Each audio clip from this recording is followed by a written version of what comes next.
I was just browsing around and I found this very interesting site that is made by Richie Carmichael, and it's on github.io/sat and /index. Now, this is like very interesting quick links section here. It's a web-based map. Obviously, it's American satellite, Chinese satellites, Russian satellites, GPS satellites, GLONASS, Inmarsat, Landsat, Digital Globe, low Earth orbiting satellites, medium Earth orbiting satellites, geosync, geostationary, high Earth orbit, and then you can reset to all. I'm really interested in Landsat, so let's have a look at where the Landsat satellites would be. And for some reason, it's not showing anything on that. It should have, but it's alright.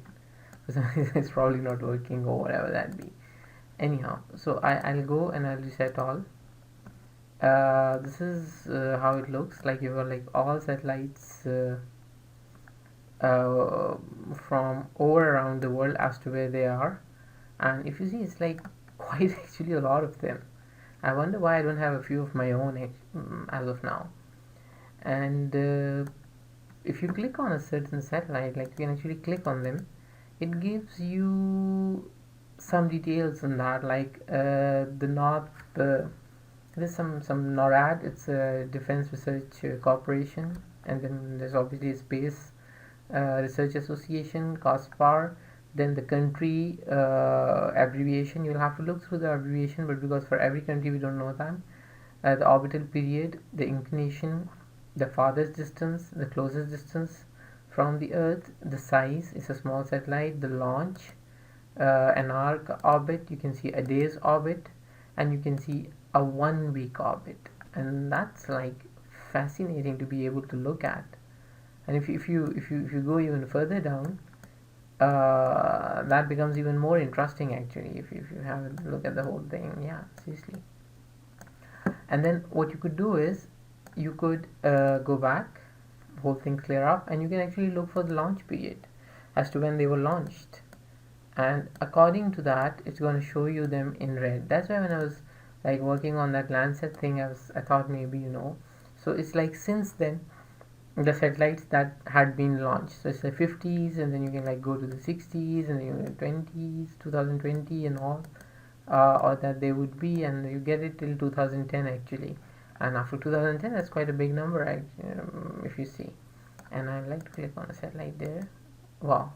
And look at the orbit in a week, in a day maybe. Oh, that's fascinating. And as to how it goes around the entire globe, what parts of the world it covers or not. So maybe, I mean, if you want to avoid a certain satellite covering you, you would like to come back to this map and have a look. And then obviously you get additional details. You can click on the Australian satellites alone if you want, and you'll see they have some high orbit, some low orbit. Then you can go for the Canadian maybe.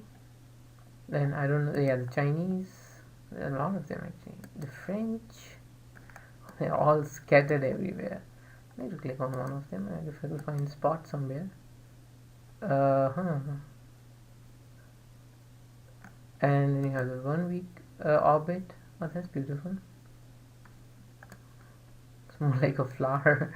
And the trajectory it takes, the 1 hour orbit, oh that's a tiny one, and a 1 day orbit. So yeah, and the 1 week orbit, yeah, this is like nice. Wow. And that's looking at it from the North Pole, and that's quite a journey that satellite actually has in a week.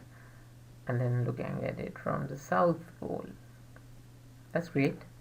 And what you can actually do even further is that you can look at all the space junk.